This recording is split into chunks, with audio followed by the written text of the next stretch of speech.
Bienvenue dans cette vidéo, vous êtes avec Spike pour selfmademusic.fr, la chaîne qui aide et qui conseille les artistes indépendants dans leurs projets et dans leur carrière. Alors aujourd'hui, je vais parler d'un sujet très important. On va parler concrètement de l'argent. Pourquoi est-ce qu'on va parler de l'argent? Parce que je vois que en commentaire des vidéos et également dans le groupe Facebook Selfmade Music, il y a énormément de questions concernant le fait de savoir quel matos acheter. Vous voyez, quel micro je dois acheter, quelle carte son je dois acheter, est-ce que je dois acheter un nouvel ordinateur, etc. etc. Et donc, j'ai pensé important de parler de cet aspect dans la musique, qui est l'argent, avant de passer au détail de savoir quel matériel acheter. Ok, donc le sujet de la vidéo d'aujourd'hui, ça va être comment investir son argent quand on débute dans la musique. Ok, donc si c'est la première fois que vous tombez sur cette chaîne, je vous invite directement à vous abonner et également à cliquer la cloche pour être notifié à chaque fois que je sors une vidéo et que je partage ces petites pépites avec vous. Ok, c'est parti pour les 3 conseils d'aujourd'hui. Go! Comme je l'ai dit en début de vidéo, vous êtes nombreux à me poser des questions concernant le matériel, matos acheté lorsqu'on débute ou autre. Je pense que avant cette question, il y a énormément de questions à se poser, c'est-à-dire quel budget est-ce qu'on a de base, vous voyez, combien est-ce qu'on est prêt à investir, à quel niveau on est prêt à investir et quelle est également en fonction du matos qu'on veut, quelle qualité est-ce qu'on veut obtenir au final. Vous voyez, donc il y a toutes ces questions-là qui entrent en compte. Il y a également ceux qui souhaitent investir, qui n'ont pas énormément de budget, qui souhaitent investir et faire les bons investissements d'entrée. Ok, et ça je le comprends très bien, j'ai été comme ça aussi. Moi, mes premiers investissements dans la musique, j'avais fait des petits investissements comme le matos, micro. J'ai commencé avec des micros d'informatique et un collant plutôt qu'un anti-pop. Donc l'anti-pop, c'est ce qu'on met devant le micro pour empêcher à la fois les postillons et à la fois les syllabes explosives comme le P, le T. Voilà, j'ai commencé avec le matos. J'ai commencé avec le matos rudimentaire. C'était du bricolage carrément. Ok, donc je comprends très bien votre question. Et moi, le premier investissement que j'ai vraiment fait, c'est lorsque je commençais à faire des prestations et que j'ai commencé à gagner un petit peu d'argent avec la musique. Donc c'était 100 € la prestation en boîte, en soirée. Voilà, c'était pas beaucoup, mais à l'époque j'avais quoi, 18-19 ans, c'était pas mal. C'était beaucoup. Ouais, pour moi, c'était beaucoup de. Je quittais ma chambre pour aller chanter quelque part et j'étais rémunéré pour ça. Donc moi, ce que j'avais fait, contrairement à d'autres, moi j'ai investi dans du matériel. Les autres, ils investissaient, je sais pas, dans la SAP ou dans les trucs un petit peu, voilà, un petit peu plus futiles. Mais moi, j'avais cette vision d'investir directement dans ma musique pour pouvoir être le plus autonome possible. Donc, j'ai acheté le matériel pour pouvoir le faire. Donc, dans cette vidéo, je vais vous donner 3 types d'investissements qui sont importants à faire lorsqu'on débute la musique. Alors, le premier investissement à faire lorsqu'on débute dans la musique, évidemment, ça va être le matos, le matériel. Et c'est ce à quoi on va penser en premier. Donc, ça, c'est une bonne chose. C'est bien de s'équiper. Comme ça, vous pouvez à la fois pratiquer, donc utiliser justement les logiciels, vous familiariser avec les logiciels, vous familiariser également avec l'utilisation des micros. Vous êtes peut-être uniquement beatmaker, donc peut-être vous allez investir dans un clavier ou autre, dans le casque, vous allez investir dans les moniteurs. Donc les moniteurs, ça va être les enceintes de studio, etc. Okay, c'est bien de vouloir investir, mais ce qui est important de faire auparavant, c'est de connaître son budget. Et par rapport à son budget, commencer à envisager l'achat, des achats. D'accord? Donc, qu'est-ce que je veux dire par là? Si vous débutez, ne cherchez pas à avoir le haut de gamme d'entrée ou le milieu de gamme. Vous comprenez ce que je veux dire? Si vous débutez, il est préférable de commencer avec du matériel de petit budget. Pourquoi? Parce qu'avec du matériel de petit budget, vous allez pouvoir vous familiariser. Vous allez pouvoir apprendre pas à pas. Et si toutefois vous avez des difficultés, vous n'aurez pas à stresser par rapport à l'investissement que vous avez fait. Vous voyez? Donc avec un petit budget, vous allez déjà obtenir les résultats que vous voulez. Je donne un exemple, si vous débutez et que vous n'avez jamais enregistré, ça ne sert à rien d'acheter une carte son à 800 € avec un micro à 700 €, à moins que vous ayez le budget. Mais ce que je veux dire, si vous n'avez pas le budget, ça ne sert à rien d'attendre, d'économiser pour avoir ce budget-là. Ce qui est préférable, c'est de se lancer, donc faire des petits pas. Pour faire une analogie, si vous commencez à conduire, on ne va pas vous mettre dans une Ferrari direct.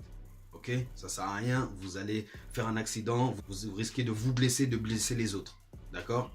c'est la même chose dans la musique. N'essayez pas d'avoir le gros matos d'entrée. Concentrez-vous à avoir, je sais pas, il y a des petits packs de cartes son micro à 150 euros. C'est suffisant si vous débutez dans la musique. Comme ça, vous allez pouvoir découvrir les logiciels, découvrir la prise de voix, la composition, découvrir vraiment la musique à travers ces nouveaux outils. Et en même temps, vous obtiendrez déjà les résultats que vous voulez. Je donne un exemple.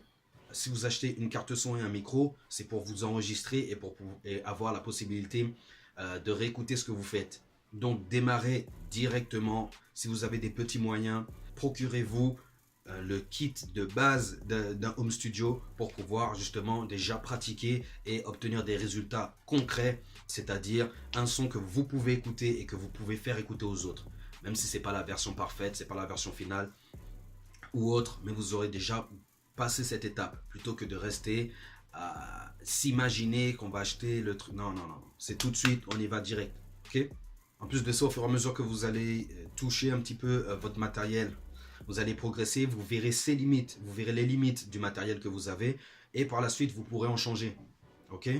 Ou même si vous avez un petit studio de base, vous pouvez faire enregistrer les gens qui n'ont pas cette opportunité d'avoir un studio ou de quoi enregistrer et vous faites un petit peu de sous par rapport à ça et vous mettez de côté pour réinvestir dans un prochain micro ou réinvestir dans du matos de la gamme supérieure.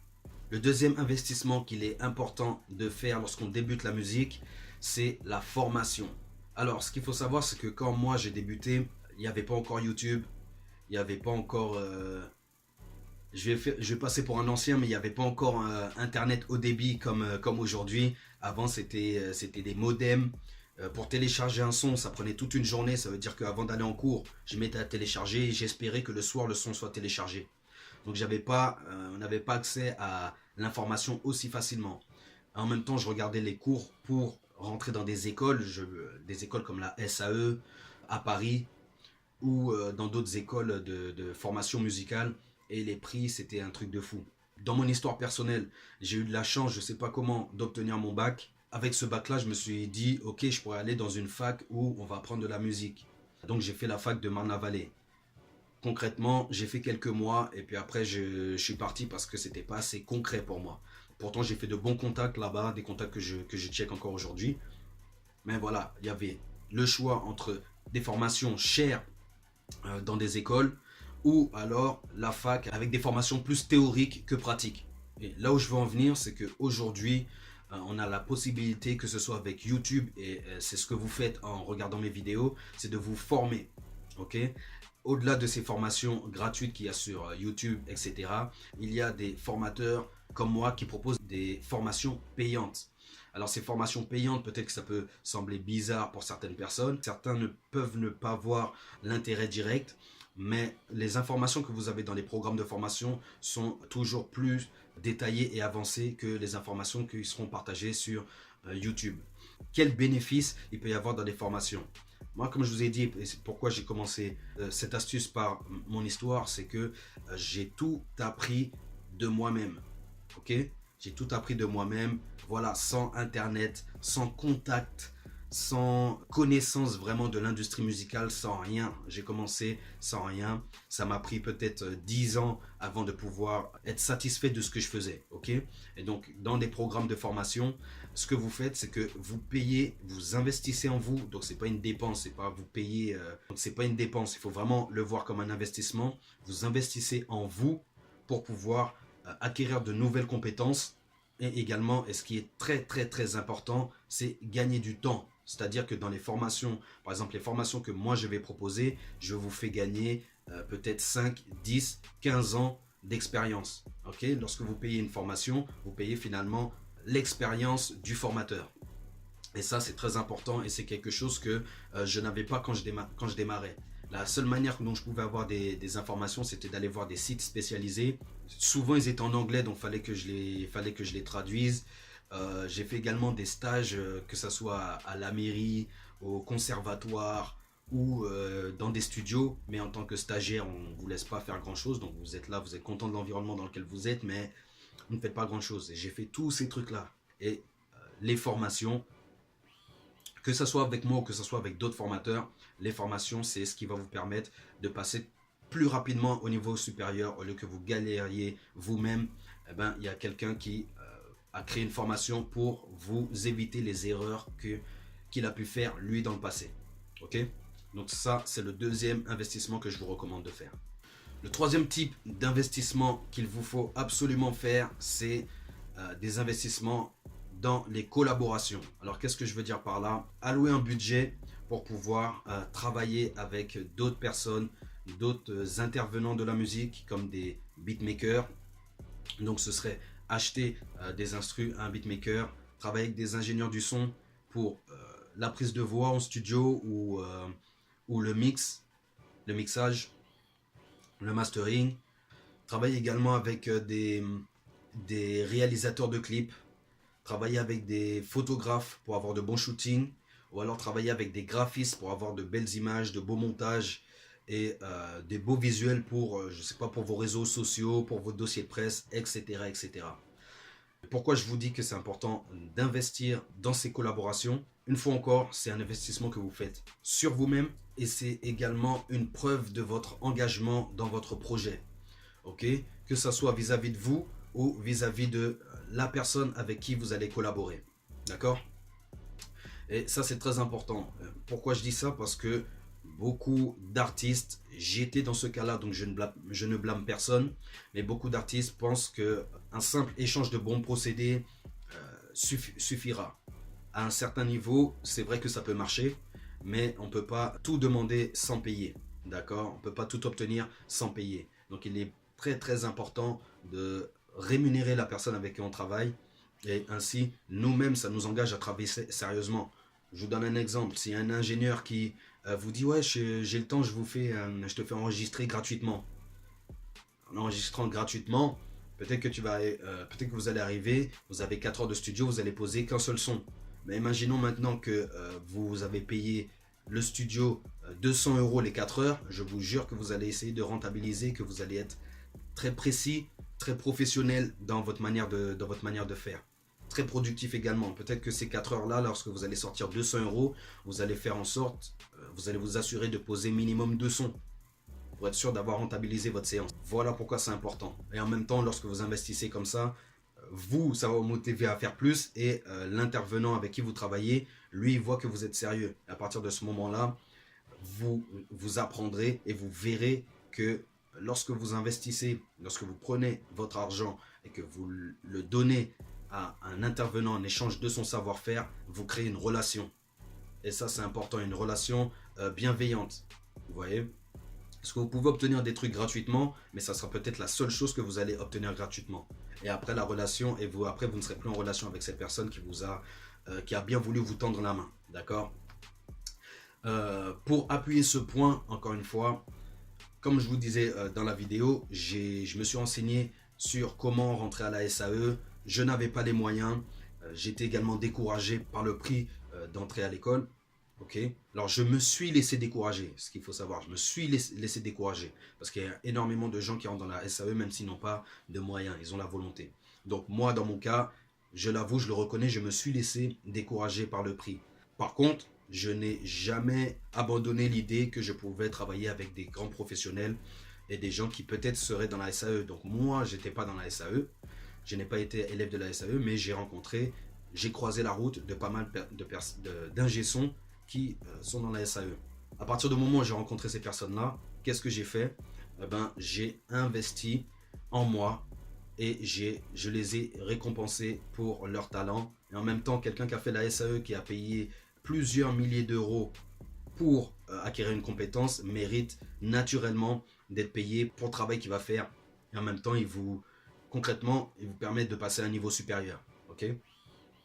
Et donc, pour terminer mon histoire, concrètement, j'ai rencontré un ingénieur du son dont je ferai l'interview prochainement sur la chaîne, qui a bossé à la SAE en France et qui a pu également travailler à la SAE à l'international, parce que la SAE c'est une école internationale. Et en travaillant avec cette personne-là, en payant le prix, je ne fais pas que payer le prix, et je lui en parlais également, je lui disais, moi quand j'investis en toi, qu'on doit faire 8 heures de mix, il y a des séances où je restais les 8 heures de mix. Pourquoi? Parce qu'en payant 8 heures de mix et en étant présent dans la salle avec cet ingénieur du son, Je payais à la fois le service de mon mixage, mais je payais le savoir. Je lui posais certaines questions. Il n'hésitait pas à me donner quelques conseils sur ma prise de voix. Il n'hésitait pas à me recommander d'aller voir d'autres intervenants, par exemple pour le mastering. Puisque lui n'était pas expert dans le mastering, il me donnait des contacts dans le mastering. Donc concrètement, lorsque vous investissez dans une collaboration avec un autre intervenant de l'industrie musicale, voyez-le comme ça, voyez-le comme un investissement en vous, et en même temps, voyez-le comme un moyen de pouvoir approfondir votre expertise, vos connaissances et vos compétences dans l'univers musical. C'est tout pour cette vidéo, j'espère que vous en avez tiré de bons conseils. N'hésitez pas à me mettre en commentaire ce que vous en pensez, comment vous allez investir le budget que vous avez sous la main pour pouvoir passer au niveau supérieur dans votre musique. Et surtout, n'oubliez pas de vous abonner, de cliquer sur la cloche et sachez également que vous avez accès à la fois à 1 heure de formation gratuite sur la composition de texte juste en dessous de la vidéo et vous avez également l'accès au groupe privé Self-Made Music. Donc je vous attends de l'autre côté les Self-Made et pour les autres à une prochaine vidéo. Go!